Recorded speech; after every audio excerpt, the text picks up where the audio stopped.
Guys, ternyata balerina Cappuccina punya bayi yang super imut loh.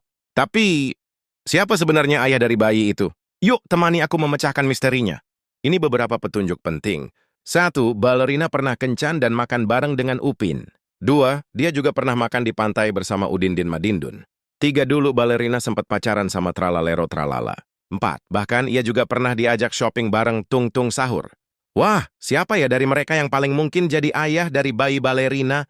Subscribe dan tulis jawaban kalian di komentar ya.